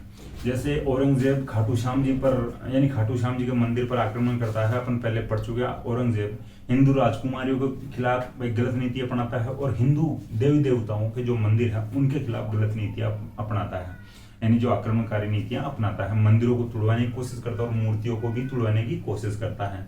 अपन पढ़ चुके जब मारवाड़ पढ़ रहे थे, ठीक है, राज सिंह वगैरह जो मेवाड़ में जब राज सिंह पढ़ रहे थे, ठीक है, तो ध्यान रखना। देखिए जब औरंगजेब मूर्तियों और जो राजकुमारियों के खिलाफ गलत जो नीतियां अपनाता है, आक्रमणकारी जो नीतियां अपनाता है, उस समय ये नागासाका के जो साधु थे, जो संत थे, जो सैनिक थे, इन्होंने काफी योगदान दिया था। उसी दौरान औरंगजेब खाटू श्याम जी के मंदिर पर भी आक्रमण करने की तैयारी करता है, प्लानिंग करता है। तो खाटू श्याम जी के मंदिर को बचाने में जयपुर और मारवाड़ की सेना भी पीछे हटने को तैयार हुई थी औरंगजेब के खिलाफ।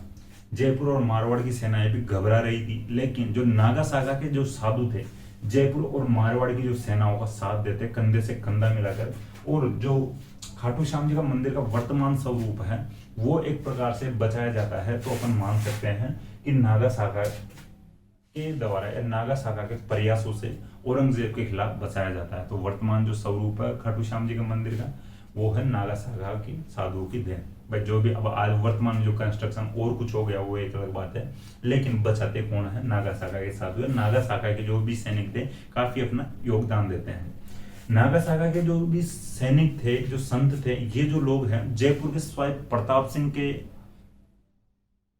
लिए भी काफी सहायता करते हैं, या जयपुर के जो स्वाई प्रताप सिंह जो शासक थे, कछवा शासक, उनकी भी काफी हेल्प करते हैं मराठों के खिलाफ। मराठा उस समय अपने जो आक्रमण, जो मराठाओं का जो आक्रमण उस समय चरम पर चल रहा था। जब स्वाई प्रताप सिंह उन मराठाओं से आक्रमण करता है या जो युद्ध लड़ता है, तुंगा, पाटन और मालपुरा वाले जो अपन युद्ध पढ़ते हैं, अपन पहले बात कर चुके हैं, उन युद्धों में जो नागासाका के जो साधु थे उस स्वाई प्रताप सिंह का कंधे से कंधा मिलाकर साथ देते हैं और यानी ये मराठाओं को हराते हैं। ठीक है, मराठाओं को भगाने में ये सफल होते हैं नागासाका के साधु। ठीक है, तो थोड़ा सा ध्यान रखना, तो आपको नोट डाल के लिखना है, मराठा आक्रमणों के समय नागा साधुओं ने जयपुर के राजा स्वाई प्रताप सिंह का साथ दिया था या सहायता की थी। ठीक है, ये बात होगी। अब इसके बाद में और आगे अपन बात करते हैं एक जो शिष्य की। देखिए जो शिष्यों की बात करते हैं तो मुख्य शिष्यों की बात आती है, तो मुख्य शिष्यों की बात आती है तो 4, 5 या 5, 7 अपन लोग यानी जो इन लोगों को पढ़ेंगे। ठीक है, तो जो अलग अलग जो ये शिष्य हैं इम्पोर्टेंट होते हैं, ठीक है। तो इन लोगों को यानी पढ़ना जरूरी होता है। इनके जो मुख्य शिष्य हैं दादू दयाल जी के, तो इनको जरूरी होता है अपने को पढ़ना, एग्जाम की दृष्टि से इम्पोर्टेंट होता है, ठीक है। तो देखिए जो इनके जो मुख्य शिष्यों की बात आती है, तो एक अपन सुंदरदास जी कंप्लीट कर लिए हैं। इनके बाद में अपन बात करेंगे जो रज्जब जी। देखिए जो रज्जब जी हैं वो भी इंपॉर्टेंट हो जाते हैं। रज्जब जी तो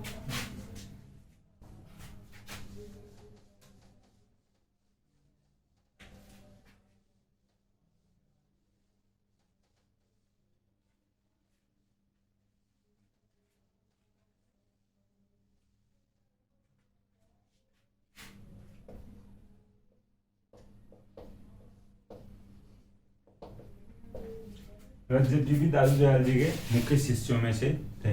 देखिए रज्जब जी सांगानेर के पठान थे, ठीक है। सांगानेर के पठान, सांगानेर अपन बात कर चुके हैं।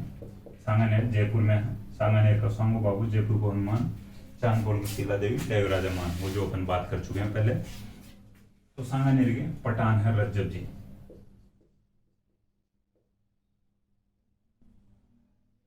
सांगानेर की जो जो रज्जब जी की शादी हो रही थी, रज्जब जी की जो बारात आती है,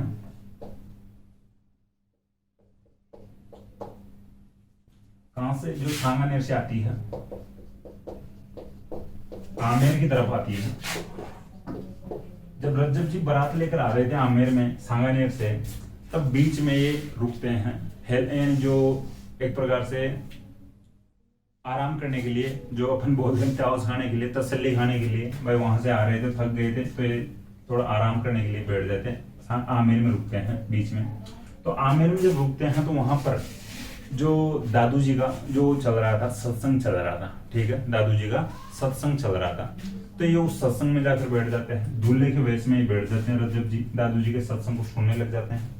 अब दादू जी उस समय तो आंखें बंद करके उपदेश दे रहे थे, रज्जब जी सुन रहे थे कि दादू जी बोल रहे थे संसार सब झूठा है,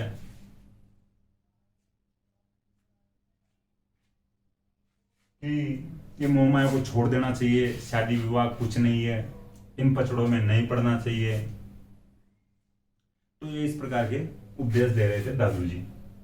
अब दादू जी की जब आंखें खुली, दादू जी के जब उपदेश कंप्लीट होते, समाप्त होते हैं, रज्जब जी उनको दंडवत प्रणाम करते हैं और कहते हैं आपने तो आंखें खोल दी महाराज।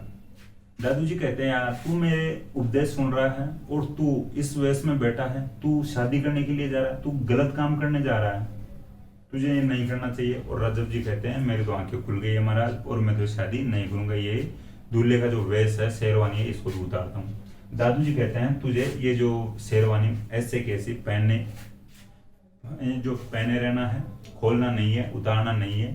तूने इस जो शेरवानी को, इस जो वेश को धारण किए हुए जो मेरे उपदेश सुने हैं, इसी वेश में तेरे को जो वैराग्य उत्पन्न हुआ है, ज्ञान प्राप्त हुआ है, तो ये तू आज ऐसा कर, आज से ये जो वेश है तेरा, जो दूल्हे का जो वेश है, इसको हमेशा के लिए जो पहन कर रहा है, इसी वेश में तू घूमता रहे, इसी वेश में तू रहे। जो भी कोई फिर जो रज्जब जी की अगर वो शेरवानी फट जाती, पुरानी हो जाती, कोई दूसरा इनका जो भक्त होता वो लाकर दूसरी दे जाता, लेकिन ये रहते हमेशा दूल्हे के वेश में ही थे, ठीक है। तो ये जो उपदेश सुनने के बाद, दादू जी के उपदेश सुनने के बाद में हमेशा के लिए दूल्हे के वेश में ही रहते हैं रज्जब जी। तो ध्यान रखना, दादू जी के उपदेश सुनकर यानी इन्होंने शादी नहीं की और हमेशा या आजीवन दूल्हे के वेश में रहे थे। रज्जब जी ने 2 पुस्तकें भी लिखी थी, इंटेलिजेंट थे, लिखते भी थे, पढ़ने वाले बंदे थे, तो 2 पुस्तकें लिखते, एक तो रज्जब वाणी और एक सर्वंगी।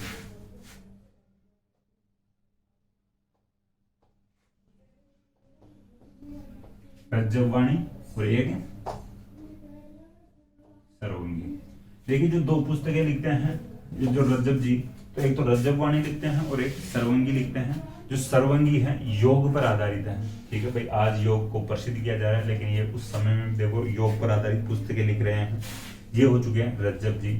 इसके बाद में बात करते हैं सुंदरदास जी की, एक और जो शिष्य थे इनके, सुंदरदास जी। एक सुंदरदास जी की अपन बात कर चुके हैं, वो सुंदरदास जी बड़े थे और इनको कहा जाता है सुंदरदास जी छोटे। उनके ब्रैकेट में आप लिख सकते हो बड़े, और इनके ब्रैकेट में लिख देना सुंदरदास जी छोटे। देखिए सुंदरदास जी जो छोटे थे, इनका जन्म होता खंडेलवाल वैश्य परिवार में, ठीक है, खंडेलवाल वैश्य परिवार में इनका जन्म होता है।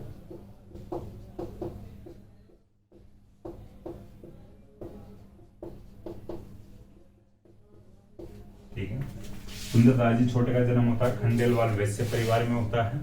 इसके बाद में बात करते हैं, इन्होंने भी काफी ग्रंथ लिखे थे, ये भी पढ़ने में इंटेलिजेंट थे, लिखते भी थे पढ़ने के साथ। तो इन्होंने 42 ग्रंथ लिखे थे। ठीक है, पुस्तकें उसके लिखने में तो ये सारे शिष्य माहिर थे। देखिए इन्होंने 42 ग्रंथ लिखे थे। इनके जो प्रमुख जो ग्रंथ हैं, तो मैं एग्जाम्पल के रूप में 2 ग्रंथों का नाम बोलना चाहूंगा, आप लिखने की कोशिश करना। तो सुंदर सागर और एक ज्ञान समुद्र।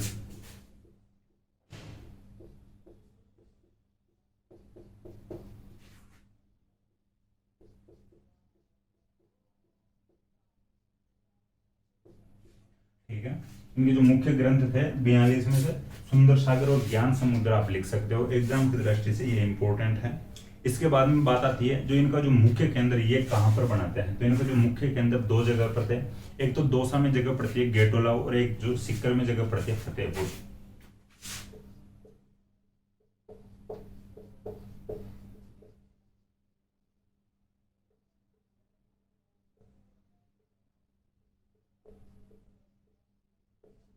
ठीक है, गेट जो इनके जो मुख्य केंद्र हैं वो एक तो गेटोलाव में है, गेटोलाव दौसा में जगह पड़ती है, और एक जो केंद्र है इनका फतेहपुर में है, फतेहपुर जो सीकर में पड़ता है। ठीक है, ये इनके जो मुख्य शिष्य थे जिनकी अपन बात किए हैं।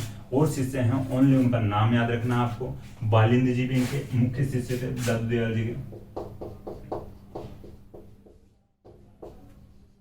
ठीक है, बालिंद जी, बखना जी,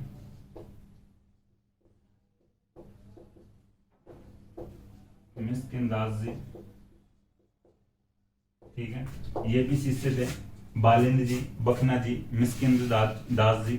ये जो बालिंद जी है, इनका एक ग्रंथ था आरिलो, ये भी ग्रंथ लिखते हैं। तो बालिंद जी का जो ग्रंथ था आरिलो था। एक जो इनके शिष्य बखना जी हैं, एक जो शिष्य इनके मिस्किन दास जी हैं, और एक जो शिष्य हैं गरीब दास जी हैं।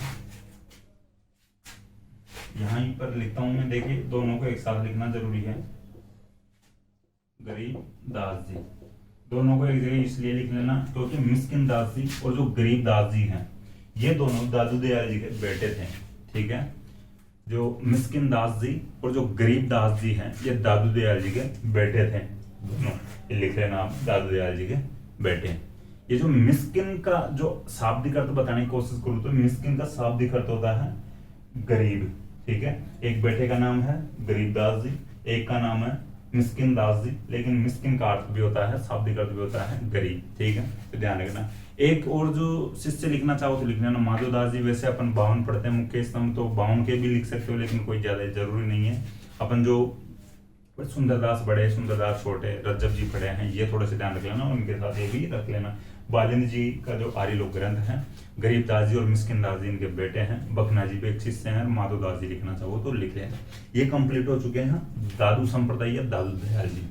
दादू संप्रदाय के जो भी मुख्य शिष्य हैं वो अपन बात कर लिए हैं। दादू संप्रदाय के और भी जो मुख्य फैक्ट हैं उनकी अपन बात कर लिए हैं एग्जाम की दृष्टि से। अपन जो नेक्स्ट क्लास में अब और जो संप्रदाय हैं और जो संत हैं उनकी बात करेंगे। आज अपना जो दादू संप्रदाय हो पाया है, दादू दयाल जी हो पाए, क्योंकि एग्जाम की दृष्टि से ज्यादा इंपॉर्टेंट होते हैं, फैक्ट ज्यादा होते हैं, तो ये थोड़ा सा ज्यादा फैक्ट वाला जो संप्रदाय था। देखिए मैं इनके बारे में थोड़ा बताना था। जो संत जो हथियार रखते हैं, तो ये जो 5 जो चीजें रखने की कोशिश करते हैं, केस, कंगा, कटार, करपान और कच्छ।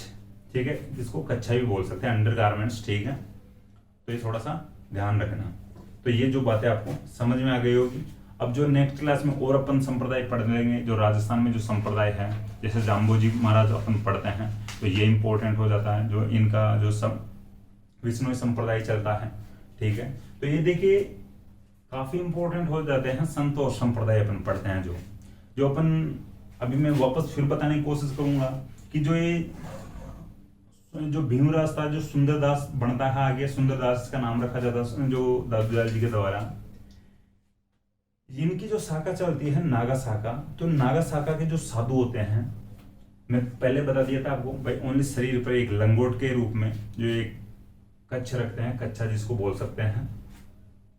तो केस, कंगा, कड़ा, केस, कंगा, कड़ा, कृपाण और कच्छा। ठीक है, लिखने की कोशिश करना, बॉक्स बना के साइड में लिख लेना। केस बाल रखेंगे, कंघा रखेंगे, कड़ा रखेंगे, कृपाण रखेंगे और कच्छा रखेंगे शरीर बस, और इसके अलावा कुछ ही नहीं रखेंगे। तो ध्यान रखना। ये जो पहलाद जी वाली जो घाटड़ा जो सॉरी पहलाद जी वाली जो मैं कहानी सुनाया था, जो बीकानेर के राजा जो भी है, उसको आप छोड़ भी सकते हो, वैसे समझने की और सुनने लायक जो कहानी थी, उसको लिखने की कोई ज्यादा आवश्यकता नहीं है। तो मैं वापस बताने की कोशिश करूंगा दादू दयाल जी के बारे में। तो दादू दयाल जी का जन्म अहमदाबाद में होता है, जो गुजरात में पड़ता है। तो इनका जो पालन पोषण यानी लोधीराम जी ब्राह्मण के घर पर होता है। इनके जो गुरु का नाम था ब्रह्मानंद वरदानंद या बुड्ढन बाबा, इनके गुरु का नाम था। और शुरुआत में ये सांबर में रहते हैं 5-6 वर्ष, आमेर में आकर 14-15 वर्ष तक अपना जीवन गुजारते हैं। कालांतर में नरेना नामक स्थान जो जयपुर में पड़ता है वहां पर चले जाते हैं, वहीं पर इनकी मृत्यु होती है और वहीं पर इनका नरेना में मुख्य केंद्र है। इन्होंने निर्गुण भक्ति का संदेश दिया था। इनको राजस्थान का कबीर के नाम से भी जाना जाता है। देखिए, ढूंढाड़ी भाषा में उपदेश देते हैं। इनके जो सत्संग स्थल को अलग दरीबा कहा जाता है। इन्होंने इन जो भक्ति आंदोलन चलाया था उसको निपक आंदोलन के नाम से भी जाना जाता है। इनके जो मंदिर होता है उनको गुरुद्वारा कहा जाता है। गुरुद्वारे में इनके जो दादू जी की वाणी नामक पुस्तक की पूजा की जाती है। देखिए, इन्होंने 1585 में, यानी जो दादू दयाल जी को 1585 ईस्वी में आमेर के राजा भगवंत दास ने फतेहपुर सीकरी जो उत्तर प्रदेश में पड़ती है वहां पर अकबर से मिलवाया था। इस संप्रदाय में मृत व्यक्ति को जलाया या दफनाया नहीं जाता है, बल्कि पशुओं या पक्षियों को खाने के लिए खुले स्थान में जंगल में छोड़ दिया जाता है। दादू दयाल जी का खुद का शव बहराना नामक जो पहाड़ी है जयपुर में, वहां पर छोड़ा गया था। उस स्थान को दादू खोल या दादू पालका के नाम से जाना जाता है। देखिए, इनका जो मेला लगता है फाल्गुन शुक्ल पंचमी से फाल्गुन शुक्ल एकादशी तक चलता है। देखिए, दादू जी के जो उपदेश है वाणी नामक जो पुस्तक में संकलित है, वाणी नामक जो ग्रंथ में संकलित है। दादू जी के जो 52 शिष्य थे वो 52 स्तंभों के नाम से जाने जाते हैं, 52 स्तंभ कहलाते हैं। दादू दयाल जी के बाद में जो दादू पंथी संप्रदाय की 5 शाखाएं चलती है, खालसा, विरक्त, उत्तरादे, खाकी और नागा। मुख्य केंद्र को मानने वाले जो खालसा शाखा से जुड़ते हैं, यानी जो मोह माया को छोड़ देते, संसार को छोड़ देते हैं, वो विरक्त शाखा ज्वाइन करते हैं, विरक्त शाखा के अनुयायी कहलाते हैं। उत्तर की ओर जो हरियाणा की ओर चले जाते हैं, बनवारी दास जी जो दादू दयाल जी के शिष्य थे, रतिया नामक स्थान पर चले जाते हैं हरियाणा में, वो जो शाखा चलती है यानी उत्तरादे कहलाती है। खाकी कपड़े धारण करते हैं, बसम लगाते हैं शरीर पर, वो कहलाते हैं खाकी शाखा के अनुयायी। और जो नागा शाखा के जो अनुयायी होते हैं वो अपने शरीर पर ओनली लंगोट या कच्छा धारण करते हैं। नागा शाखा के जो साधु केस, कंगा और जो कड़ा, कृपाण और कच्छा धारण करते हैं। ठीक है, इसके बाद में अपन जो इनके मुख्य शिष्यों की बात करे थे, मुख्य शिष्यों में जो बात करे थे सुंदरदास जी की। सुंदरदास जी जो बीकानेर के राजा कल्याणमल का छोटा भाई था। सुंदरदास जी का नाम बदलकर जो दादू दयाल जी, यानी इनका जो मुख्य नाम था या मूल नाम था, वास्तविक नाम था सुंदरदास जी का भीमराज था, और इनका नाम बदलकर दादू दयाल जी यानी सुंदरदास कर देते हैं।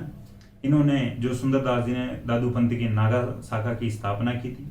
नागा शाखा के साधु अपने साथ हथियार रखते हैं। जो नागा शाखा के साधुओं ने औरंगजेब के खिलाफ खाटू श्याम जी मंदिर को बचाया था, खाटू श्याम जी मंदिर की को आक्रमण से बचाया था। जो नागा शाखा के साधुओं ने जयपुर के राजा स्वाई प्रताप सिंह की सहायता की थी मराठा आक्रमणों के खिलाफ।